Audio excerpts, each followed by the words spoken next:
안녕하세요. 북투와 여행자입니다. 5000년 한반도 역사에서 영웅하면 누가 떠오르시나요? 저는 세종대왕, 우주치장군, 그리고 박정희 대통령님이 떠오릅니다. 오늘 덧사는 한반도 인물 3대 영웅 중에 가장 최근의 인물이자 근대화의 아이콘 박정희 대통령의 생애와 업적을 알 수 있는 박정희 대통령 기념관 기념도서관에 왔습니다. 서울시 마포구에 위치한 이곳에 오게 된 이유는 2030 세대들이 정교조의 교육을 받아서 제대로 된 박정희 대통령의 업적과 생애에 대해 알고 있지 않기 때문에 설명하고 싶었습니다. 최근 유튜브 가로세로 연구소에서 뮤지컬 박정희를 기획함에 따라 박정희 대통령이 재조명받게 되었습니다. 과연 구독자들은 박정희라는 인물 하면 무엇이 먼저 떠오르시나요? 저는 새마을운동과 광고고속도로 개통이 먼저 떠오릅니다. 새마을운동은 가난에서 벗어나 잘 살아보자는 목적으로 근면 자조, 협동 정신과 잘 살아보세라는 구호를 바탕으로 인구 채취와 지역 사회 개발을 위한 1970년부터 전개된 운동입니다. 새마을운동은 당시에 낙후된 농촌 환경을 개선하고 우리 경제를 발전시키는 데 도움이 되었습니다. 현재 세계적으로도 농촌 개발의 좋은 사례로 평가받고 있으며 아프리카의 빈곤 지역에서 이 운동을 돕던 지역 개발 운동이 이루어지고 있습니다. 또 경부고속도로 개통은 고속 경제 성장에 크게 공헌하고 국가 운영 발전, 국민의 삶의 질 향상, 수출 중심의 산업 등 국가와 국민에게 큰 의미를 가지는 업적 중의 업적이었습니다. 그러나 당시 박정희 대통령의 경부고속도로 공약은 큰 논란이 되었습니다. 당시 야당에서는 세계은행의 조사 결과처럼 강원도와 서울을 잇는 동서간 고속도로가 더 시급하다고 주장했고 박 대통령 측은 경부선 철로가 있는 곳에 고속도로 건설을 발표하며 논란이 더욱 커지게 되었습니다. 당시 야당의 김대중, 김영삼은 경부고속도로 건설을 강력히 반대하였지만 정부는 1968년 2월 1일 논란 속에 경부고속도로를 착공했습니다. 그 결과 현재의 대한민국을 만들 수 있었습니다. 그 당시 김머중 씨의 의견을 따랐다면 현재 북한보다도 못한 국가가 되었을 것입니다. 2년간의 관람 시간은 10시부터 6시까지이며 매주 월요일은 휴관입니다. 자, 지금부터 이제 박정희 대통령 기념관을 들어가 보도록 하겠습니다.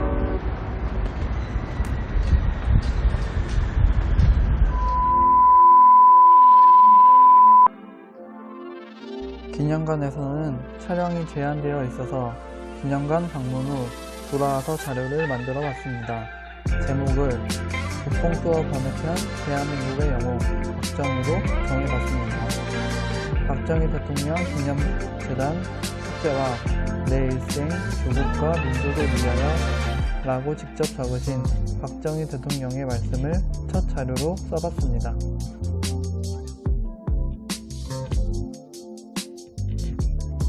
먼저 박정희 대통령의 양력을 보자면 경북 구미에서 1917년 11월 14일 7남매 중 막내로 출생하여 구미보통학교와 대구사범학교를 졸업하였습니다.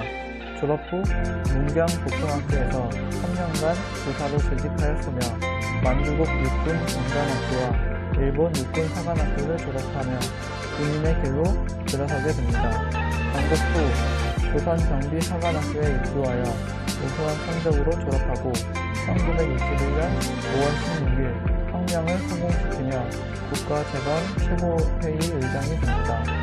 이후 전역을 하며 제5대 대통령 선거에 출마하여 대통령에 당선되고 이후 9대 대통령까지 18년 동안 재임하게 됩니다. 탁월한 통찰력과 추진력으로 상당의 기적을 이루었지만 1979년 10월 26일 갑작스럽게 사고하게 됩니다. 문경국립보통학교 교사 시절의 박정희 선생님은 워낙 착실하여 일본인 교사들과도 원만한 사이였다. 공무교사 강신군 너희들에게 꼭 마지막으로 부탁할 말은 공부 잘하여 씩씩하고 곱센 조선 여성이 되어달라는 것이다. 제자 장순옥. 왼쪽 사진은 문경 국립고등학교 부인 축제에 촬영한 사진이며 오른쪽 사진은 2년 뒤 따뜻한 봄날 문경 잡발산 아래에서 제자들과 함께 촬영한 사진입니다.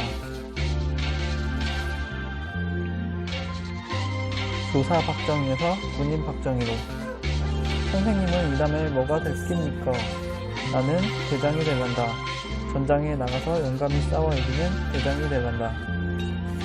문경 국립고등학교 3학년 담임 시절 급장인 주영배와의 대화에서 알 수 있듯이 박정희는 군인이 되고 싶었습니다. 1940년 3월 하순 박정희는 구미에서 만주로 가는 기차에 몸을 실었다. 대구 사범학교 재학 시절부터 품어왔던 군인의 길을 가기 위해서였다. 칠순의 어머니는 늙은 어미를 두고 왜 그리 먼 곳을 가려고 하느냐 하며 박정희의 옷자락을 놓지 못하고 눈물만 흘렸다고 합니다. 1940년 4월 박정희는 만주국 육군 군관학교 제2기생으로 입교하였습니다.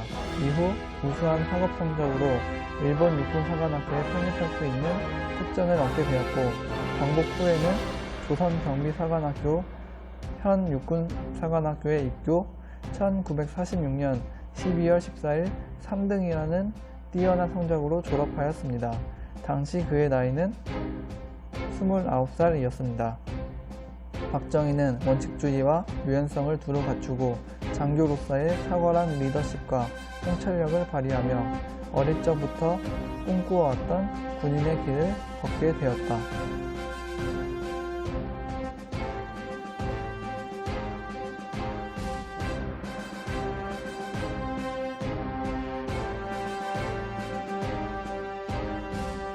다음 사진들은 박정희 대통령이 군인이었을 때 촬영한 사진입니다. 왼쪽 사진은 만주국 육군 군관학교 겨울방학 중에 문경 공립고등학교를 찾아 정문 앞에서 기념 촬영을 한 사진이며 오른쪽 사진은 여수 순천 사건 진압작전에 나선 소령 박정희의 사진입니다.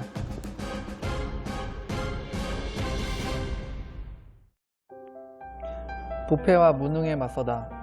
1950년 6월 25일 북한 공산정권은 소련과 중국의 지원을 받아 6.25 전쟁을 일으켰다. 전 국토는 전쟁의 소용돌이 속에 황폐화되었고 국민들은 굶주림에 시달렸다. 유엔의 도움으로 겨우 38도선은 회복되었지만 1953년 7월 27일 정전협정이 체결되면서 승자도 패자도 없이 끝없는 휴전의 형태가 되었다. 이후 대한민국은 자유당 정부의 부패와 무능에 맞서 학생들이 벌기하여 4.19 혁명이 일어났다. 그러나 뒤인 민주당 정부마저 무능에 빠지며 정태는 극도로 불안정해졌다.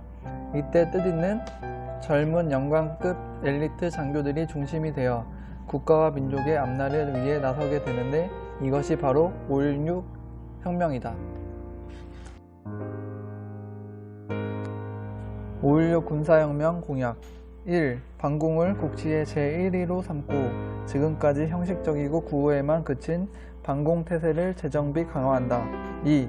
유엔 헌장을 준수하고 국제협약을 충실히 이행할 것이며 미국을 위시한 자유우방과의 유대를 더욱 공고히 한다. 3. 이 나라 사회의 모든 부패와 구악을 일소하고 퇴폐한 국민 도의와 민족 정기를 다시 바로잡기 위하여 청신한 기풍을 진작시킨다. 4.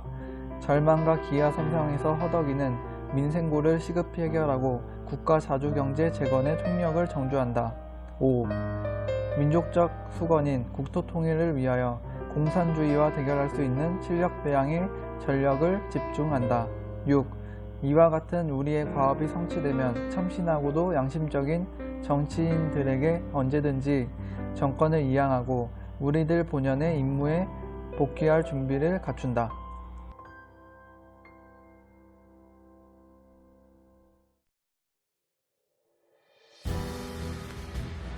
5.16 군사혁명 관련 사진입니다.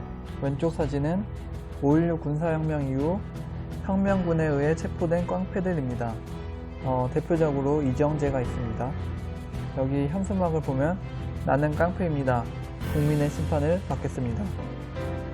오른쪽 사진은 박정희 대통령과 그 혁명을 주도한 군인 사진이고, 아래 사진은 1961년 7월 4일 송유찬 국방장관에게 내각 수반 임명장을 수여하는 박정희 최고회의 의장의 사진입니다.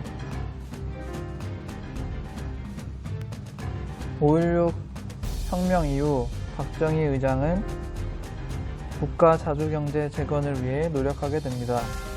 피와 땀과 눈물을 흘리자 기름으로 밟는 등은 오래가지 못한다.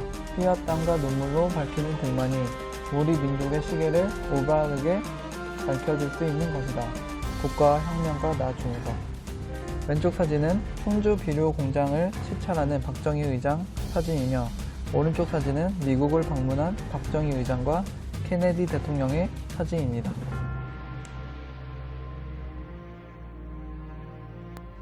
국가재건 최고회의. 5.16 혁명에 성공한 군부는 5월 19일 군사혁명위원회를 국가재건 최고회의로 바꾸고 정치, 경제, 외교, 사회, 문화 등 전반에 걸쳐 새로운 국가 건설을 위해 혁명 공약을 실천해 나갔다.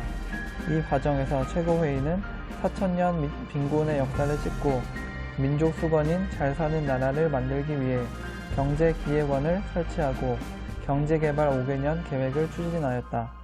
반공체제의 강화와 사회 정화를 위해 용공분자와 정치 깡패, 부정부패 연루자 등을 체포하여 사법 처리하였고, 농민들에게 농업금융 채권을 발행하여 고리채를 해결하였다. 또한 한일 한미 정상회담을 통해 일본과는 국교 정상화의 길을 열었고, 미국과는 한미 동맹을 재확인하는 계기를 마련하였다. 사회적으로는 그동안 사용해 오던 단기 연호를 폐지하고 서기로 대체하였다. 이로써 국가재건 최고회의는 1961년 5월부터 제3공화국이 들어선 1963년 12월까지 2년 7개월 동안 경제 발전과 산업화 그리고 수출 진흥을 위한 기틀을 마련하였다.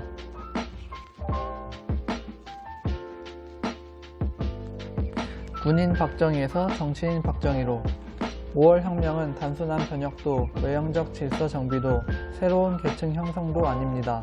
상급과 파쟁, 낭비와 혼란, 우위와 보실의 유산을 조상과 선대로부터 물려받은 우리 불운의 세대가 이 오염된 민족사의 종지부를 찍고 자주와 자립으로 번영된 내일의 조국을 건설하려는 것이 우리 혁명의 궁극적 지표인 것입니다.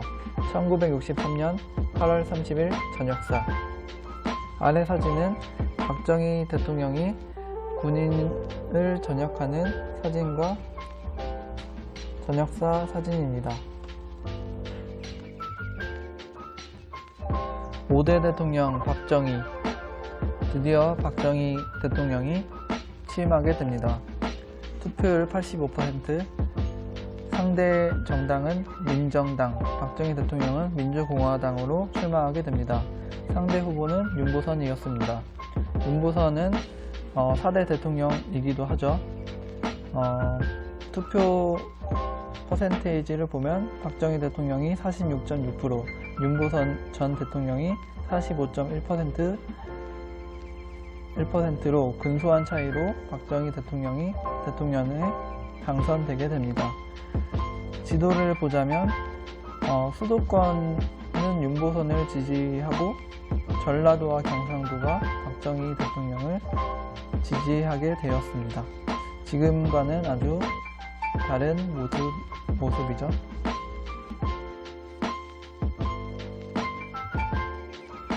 경제개발 5개년 계획.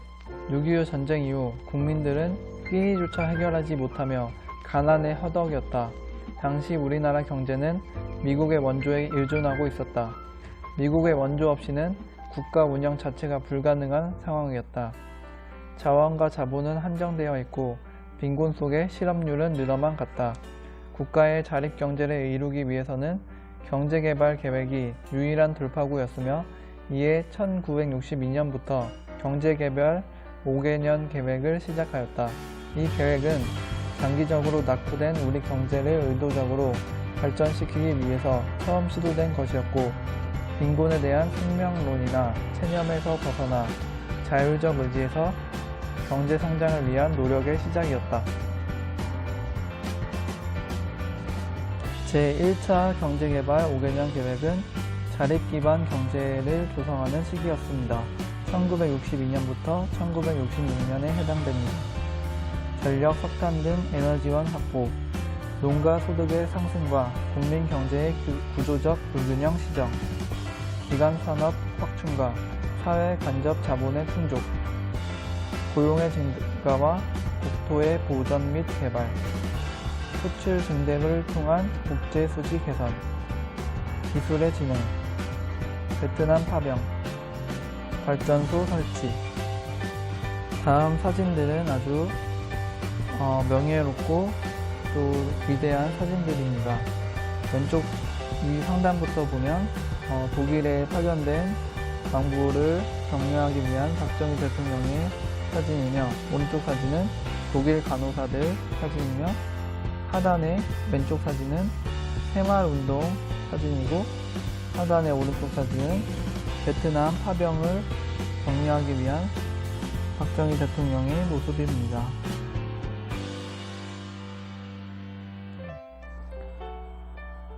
제2차 경제개발 5개년 계획, 산업구조 근대화, 자립경제 확립하던 시기였으며 1967년에서 1971년 계획입니다. 식량 자급, 공업구조 고도화의 기틀 마련, 7억 달러 수출 달성, 획기적인 국제수지 개선의 기반 확립, 고용 증대, 인구 팽창 억제, 국민 소득의 획기적 증대, 과학 및 경영기술 진흥, 인적 자원 배양, 공업단지 건설, 농촌 근대화 10개년 계획 발표. 1971년에는 고속도로 건설을 위한 IBMD 차관 협정 체결. 제3차 경제개발 5개년 계획, 자립적 경제구조 달성, 지역개발의 균형. 1972년에서 1976년 주곡자급 농어민 소득 증대, 농어촌 생활환경 개선, 공업의 고도화 및 과학기술 향상과 인력 개발, 사회 기초시설의 균형 발전, 지역개발 촉진, 공업과 인구를 적정하게 분산, 국민의 복지와 생활 향상을 기함, 수출 35억 달러 달성, 1971년 10억 달러 수출 달성, 1973년 1차 오일 쇼크, 1974년 44억 달러 수출 달성, 중동 건설 근로자 파견.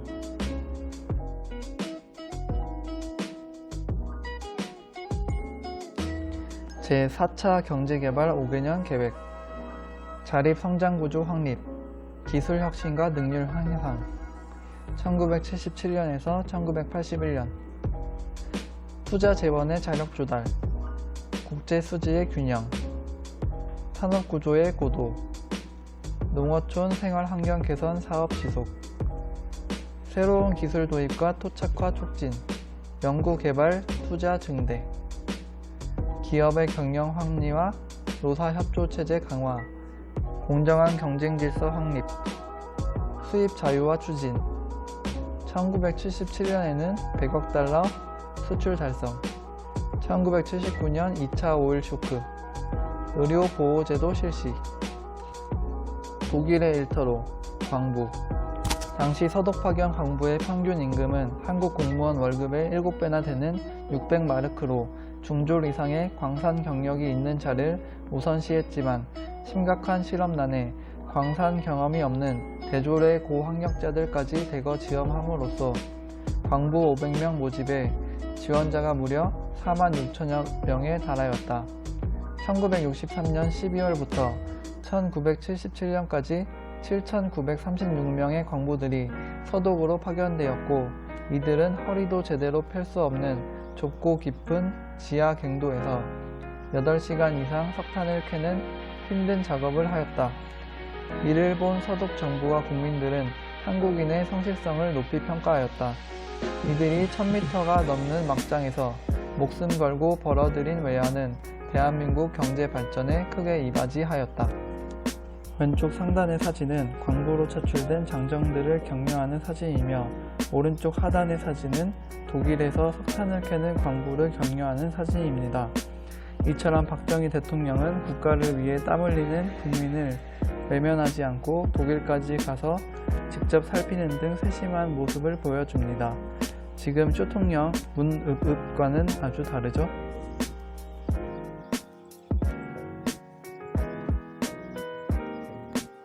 독일의 일터로 간호사. 서독 파견 간호사는 독일 마인츠 대학 의사였던 이수길 박사의 주선으로 1966년부터 1976년까지 총 1226명의 간호 인력이 파견되었다.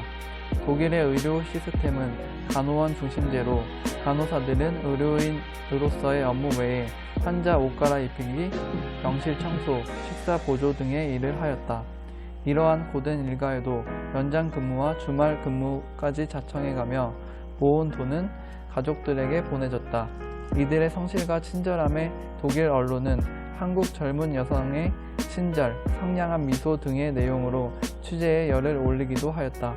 서독에 파견된 근로자들이 송금한 돈은 우리나라 연간 총 수출액의 2% 가까웠으며 국제 수지 개선 및 국민 소득 향상, 나아가 한국 경제 성장에 많은 기여를 하였다. 이후 서독 파견 근로자들 중 60%가 제3국에 정착하여 재외 한인 사회 형성에도 역할을 하였다. 로투스 블루메, 동양에서 온 연꽃이라는 뜻입니다. 다음 사진들은 서독에 파견된 간호사들의 사진입니다.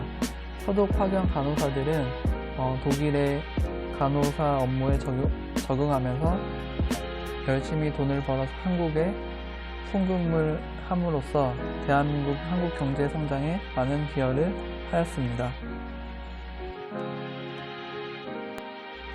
후손들에게, 우리들의 후손들이 오늘에 사는 우리 세대가 그들을 위해서 무엇을 했고 조국을 위해서 어떠한 일을 했느냐고 물을 때 우리는 서슴지 않고 조국 근대화의 신앙을 가지고 일하고 또 일하고 일했다고 떳떳하게 대답할 수 있도록 합시다.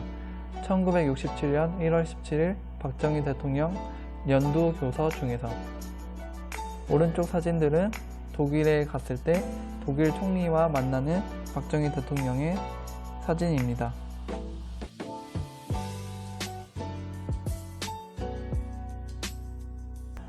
안 된다고 일에 생각하는 사람들은 그 사람들은 영원히 못하는 사람들입니다.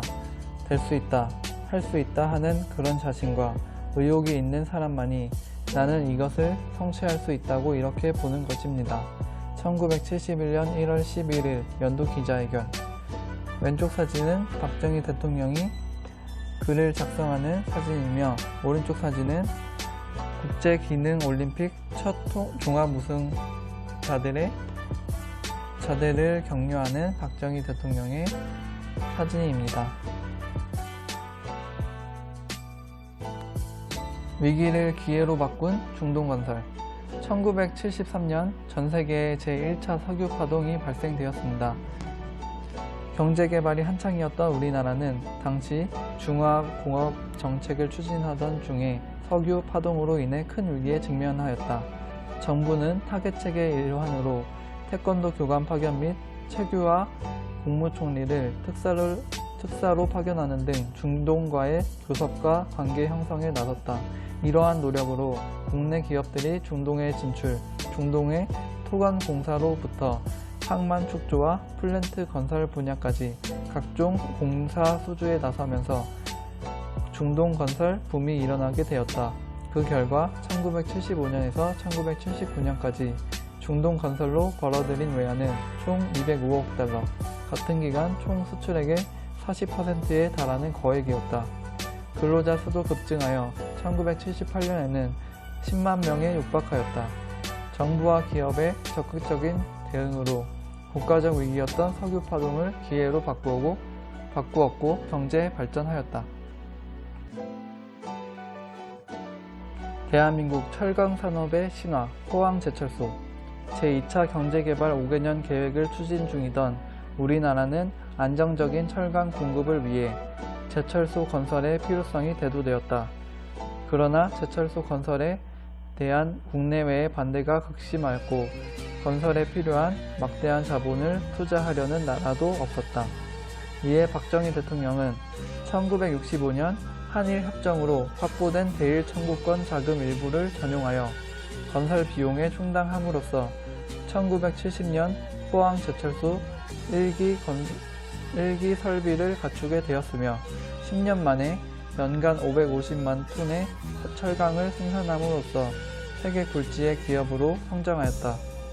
이후에도 2기, 3기, 4기 설비를 준공하면서 지속적인 설비 효율화와 상상성 향상을 통해 1998년 조강 생산 기준 세계 1위의 철강 회사로 발돋움하였다. 포항 종합 제철 주식회사는 2002년 포스코로 명칭을 변경하고 오늘날 세계 5위권의 조강 생산량을 유지하고 있다. 오른쪽 사진은 박정희 대통령과 같이 촬영한 일자의 사진입니다. 기적의 역사, 경부고속도로. 1970년 7월 7일 대한민국의 대동맥인 경부고속도로가 개통되었다. 이 도로는 1960년대 정부가 제2차 당면 과제였던 산업화를 위한陸路수송 체계의 전면적 개혁의 일환으로 시작된 국토 종단의 대동맥이었다. 국내외적으로 많은 반대 속에 불가능하게 보였던 경부고속도로 건설은 대통령과 건설 노동자들의 끈질긴 집념과 노력으로 2년 5개월 만에 완공하였고 이는 대한민국 근대화의 성공적 출발을 알리는 역사적 사건이었다.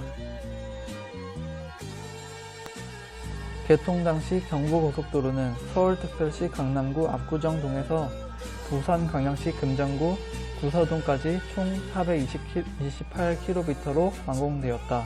1968년 2월 1일 착공하여 1970년 7월 7일 전 구간이 왕복 4차선 도로로 준공되었으며 개통된 뒤 1971년 8월 31일 노선 이름을 서울 부산 간 고속도로로 지정하였다.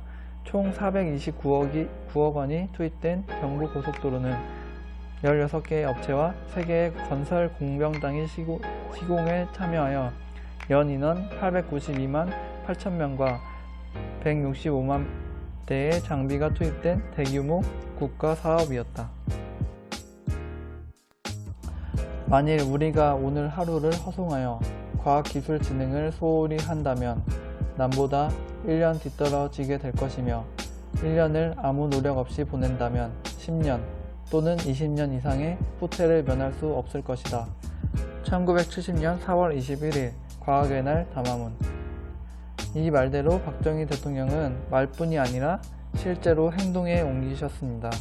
주곡의 자급자족 통일벼 개발, 한강유역 개발, 민둥산의 기적, 산림녹화, 다목적 수자원 개발, 전력난 해소, 농어촌 전화사업, 과학 한국의 산실, 카이스트, 기술인력 양성과 국제기능올림픽 첫 종합 우승, 대덕연구단지, 한국개발연구원 KDI, 지대지 미사일 백곰 개발 성공, 방위산업 육성. 자주국방만이 살 길이다. 우리나라의 자주국방에 대한 노력이 공식화된 것은 중화공업이 추진되면서부터였다. 중화공업을 통해 방위산업을 육성하고 그것을 바탕으로 국군의 현대화와 자주국방을 달성함으로써 북한의 위협과 주한미군 감축에 대비하고자 한 것이다. 당시 북한은 전 인민의 무장화, 전 국토의 요새화, 전군의 간부화 등 4대 군사 노선을 추진하며 남침의 기회만을 엿보고 있었고 1969년 미국마저 아시아에 주둔하는 미군을 철수하겠다는 닉슨 독트린을 발표하면서 우리나라 국가 안보에 상당한 충격을 안겨주었다. 이에 국방부는 1974년 일명 율곡계획으로 불린 전력 증강 8개년 계획을 수립 추진하였으며 이 계획으로 소총, 미사일, 전차 등이 국산화되었고 해군과 공군도 전력을 강화하는 등 획기적인 자주 국방태세를 구축하였다. 실제로 박정희 대통령 시기 때 북한의 침입이 가장 활발히 벌어졌다고 합니다. 1968년 1월 22일 생포된 북한 무장공비 김신조 일당은 청와대를 습격하는 극악무도한 모습을 보여줬다고 합니다. 그 중에서 이제 김신조반이 생포되었다고 합니다. 그리고 1975년 3월 19일 DMZ에서 발견된 북한의 남침용 제2땅굴. 이 외에도 북한의 침범에 관련한 사건, 사고들이 굉장히 많다고 합니다. 미국도 부러워하는 한국의 의료보험제도. 우리나라는 1963년 12월 사회보장제도의 일환으로 의료보험제도를 도입하였다. 당시 국민들의 경제 능력이나 의료 실태 등을 고려했을 때 의료보험제도 도입은 시기상조였으나 장기적 관점 아래 사회보장제도가 필요하다고 판단하여 추진하였다. 의료보험제도를 처음 시행할 당시 국민 경제를 감안하여 강제가입이 아닌 임의가입으로 인해 의료보험제도의 효과는 크지 않았다. 그러나 국민 의료비 지출 능력이 향상되면서 1976년 한국식 의료보험제도인 의료보호법과 의료보험법을 제정 시행하게 되었다. 이로 인해 전 국민에게 확대되어 의료보험제도는 1970년대에 정착되어 현재까지도 세계에서 유례없는 우수한 사회보험제도라는 평가를 받고 있다. 국민교육헌장. 국민교육헌장의 전문은 다음과 같습니다. 우리는 민족 중흥의 역사적 사명을 띠고 이 땅에 태어났다. 조상의 빛난 얼을 오늘에 되살려 안으로 자주 독립의 자세를 확립하고 밖으로 인류 공영에 이바지할 때다. 이에 우리의 나아갈 발을 밝혀 교육의 지표로 삼는다. 성실한 마음과 튼튼한 몸으로 학문과 기술을 배우고 익히며 타고난 저마다의 소질을 개발하고 우리의 처지를 약진의 발판으로 삼아 창조의 힘과 개척의 정신을 기른다. 공익과 질서를 앞세우며 능률과 실질을 숭상하고 경애와 신의의 뿌리박은 상부상조의 정통을 이어받아 명량하고 따뜻한 협동 정신을 북돋우느라 우리의 창의와 협력을 바탕으로 나라가 발전하며 나라의 용성이 나의 발전의 근본임을 깨달아 자유와 권리에 따르는 책임과 의무를 다하며 스스로 국가 건설에 참여하고 봉사하는 국민 정신을 드높인다. 반공 민주 정신의 투철한 애국 애족이 우리의 삶의 길이며 자유 세계의 이상을 실현하는 기반이다. 길이 후손에 물려줄 영광된 통일 조국의 앞날을 내다보며 신념과 긍지를 지닌 근면한 국민으로서 민족의 슬기를 모아 줄기찬 노력으로 새 역사를 창조하자. 1968년 12월 5일 대통령 박정희. 1968년 12월 5일 국민교육헌장을 선포하였습니다. 경제개발 계획을 효율적으로 추진하기 위해 국민들의 의식개혁이 필요하다고 보았습니다. 이에 대통령은 문교부 장관에게 시민들의 건전한 생활윤리와 가치관을 확립하는 것이 우리의 근대화와 민족 만년의 대계를 위해 지극히 중요한 일임을 강조하고 이러한 내용을 담은 교육장전을 제정할 것을 지시하였습니다. 국민교육헌장의 기본 정신은 민족 주체성의 확립, 전통과 진보의 조화를 통한 새로운 민족 문화의 창조, 개인과 국가의 조화를 통한 민주주의의 발전이며 이는 새마을 운동을 통한 국민정신 개혁 운동의 밑바탕이 되기도 하였다. 이후 국민교육헌장은 각급 학교 교과서 첫 장에 인쇄되어 학생들의 교육 지표로 활용되었다.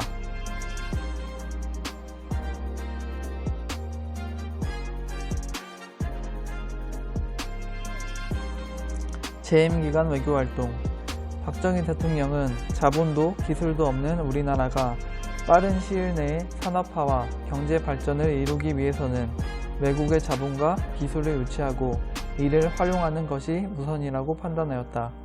우리의 확고한 개발 의지를 보여주고 외국의 투자를 유치하기 위해 다각적인 외교 활동을 전개해 나갔다. 서독, 이탈리아, 캐나다, 프랑스 등의 대한교섭 사절단을 파견하는 것은 물론 유럽, 아프리카, 북미, 중남미 등 각 지역의 통상 사절단을 파견하였다. 또한 개방과 개혁의 기치를 내세워 자유우방 국가를 직접 방문하여 원조와 차관 제공을 요청하였다. 대통령의 외교활동은 의례적인 친선 방문이 아닌 국익이라는 전략적 목표를 달성하기 위한 실리 외교였다. 오른쪽 사진은 박정희 대통령과 미국 포드 대통령의 한미 정상회담입니다. 박정희 대통령의 어록이 굉장히 많은데요. 어록을 하나하나 모아봤습니다. 대통령 어록 1. 우리가 잘 사는 국민이 되고 부강한 나라를 만들려면 우리 모두가 말보다는 행동을 앞세울 줄 아는 무언의 실천가가 되어야 하고 후손의 영광을 위해서 우리 자신의 고통을 참을 줄 아는 떳떳한 조상이 되어야 할 것이다. 1966년 9월 16일 한산대첩 기념식 치사. 인권, 민주 모두 다 좋은 말이오.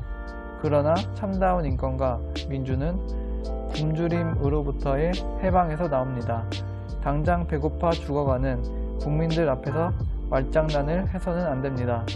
인권이나 민주는 경제가 해결되면 저절로 해결됩니다. 두고 보시오. 모든 결실은 나보다 오래 사는 세대에게 돌아갈 것입니다. 대통령 박정희. 박정희 대통령 어록 2. 공무원은 국민의 소리를 들을 줄 알아야 하고 또 듣고 이유가 있다면 생각하면 해결해 주어야 한다. 1968년 3월 7일 전국지방장관회의 유시. 어떤 사람은 자기가 대통령에 당선되면 큰 잔치를 베풀고 금시 국민을 호강시켜 줄 것 같이 말하고 있지만 그것은 다 하루 잘 먹고 아흘에 굶어도 좋다는 생각을 하는 사람들의 말이다. 1963년 9월 23일 중앙방송을 통한 정견 발표. 박정희 대통령 어록 3. 바르게 알도록 하고 바르게 판단하도록 하고 바르게 행동하도록 무거운 책임이 바로 우리 언론에 있다. 1967년 4월 5일 신문의 날 치사. 앞으로 누가 대통령이 되든 오늘날 우리 야당과 같은 반대를 위한 반대의 고질이 고쳐지지 않는 한 야당으로부터 오히려 독재자라고 불리는 대통령이 진짜 국민 여러분을 위한 대통령이라고 나는 생각한다. 1969년 10월 10일 특별 담화문. 박정희 대통령 어록 4. 학생들은 이 나라의 내일의 주인공이지 오늘의 주인공이 아닙니다. 1974년 1월 연두 기자회견. 소박하고 근면하고 정직하고 성실한 서민사회가 바탕이 된 자주 독립된 한국의 창건, 그것이 본인의 소망의 전부다. 국가와 혁명가 나 중에서 대통령 박정희.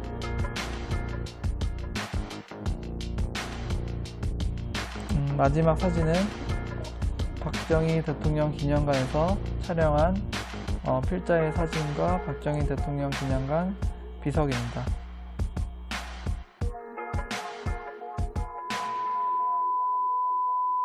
박정희 대통령 기념관을 잘 보고 나왔습니다.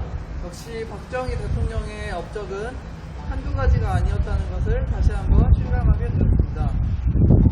박정희 대통령님이 대한민국에 안 계셨다면 지금 대한민국이 이렇게까지 발전할 수 있었을까요?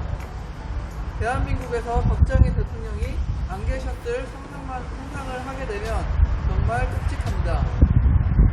서울에서 부산까지 자유롭게 왕래할 수 있도록 경부고속도로를 건설하셨고 다같이 잘 살아보자고 새마을운동을 하셨습니다.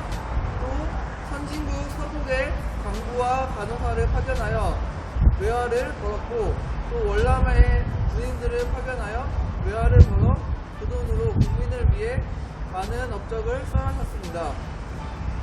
또한 현재 대통령과는 달리 쇼가 아닌 직접 후에 재민을 찾아가 작업을 하고 전염병 마을에 가서 위로를 하고 국가를 위해 열심히 일하는 독일 광부 간호사를 만나 눈물까지 흘리시며 격려하시는 등 국민들에게 큰 감동을 준 인물입니다. 끝으로 박정희 대통령의 여러 명언들 가운데 한 명언으로 답사를 마치도록 하겠습니다. 박정희 대통령의 여러 명언 중에 저는 간단하면서도 전달력이 확실한 하면 된다라는 말이 가장 와 닿았습니다. 박정희 대통령의 국민과 국가를 위한 애국애족의 마음으로 계획을 세워서 한 나라의 모두를 단합시켜 성공시키는 모습을 보여주며 원조를 받는 국가에서 원조를 하는 국가로까지 되기까지 선배 세대들이 정말 피와 땀을 흘려 열심히 일하셨다는 것에 감동을 받았고 선배 세대들에게 존경하다는 말씀을 전하며 답사를 마치도록 하겠습니다. 하면 된다. I can do it.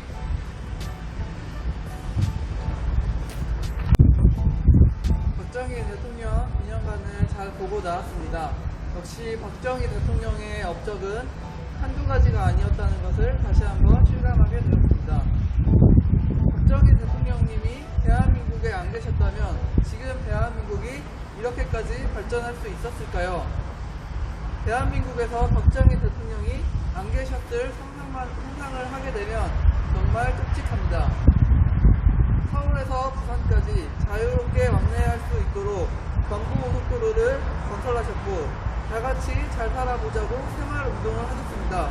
또 선진국 서북에 강부와 간호사를 파견하여 외화를 벌었고 또 월남에 군인들을 파견하여 외화를 벌어 그 돈으로 국민을 위해 많은 업적을 쌓아셨습니다. 또한 현재 대통령과는 달리 쇼가 아닌 직접 후에 재민을 찾아가 작업을 하고 전염병 마을에 가서 위로를 하고 국가를 위해 열심히 일하는 독일 광부 간호사를 만나 눈물까지 흘리시며 격려하시는 등 국민들에게 큰 감동을 준 인물입니다. 끝으로 박정희 대통령의 여러 명언들 가운데 한 명언으로 답사를 마치도록 하겠습니다. 박정희 대통령의 여러 명언 중에 저는 간단하면서도 전달력이 확실한 하면 된다라는 말이 가장 와 닿았습니다. 박정희 대통령의 국민과 국가를 위한 애국애족의 마음으로 계획을 세워서 한 나라의 모두를 단합시켜 성공시키는 모습을 보여주며 원조를 받는 국가에서 원조를 하는 국가로까지 되기까지 선배 세대들이 정말 피와 땀을 흘려 열심히 일하셨다는 것에 감동을 받았고 선배 세대들에게 존경하다는 말씀을 전하며 답사를 마치도록 하겠습니다. 하면 된다. I can do it. 오늘의 영상은 여기까지입니다. 영상 시청해 주셔서 감사합니다.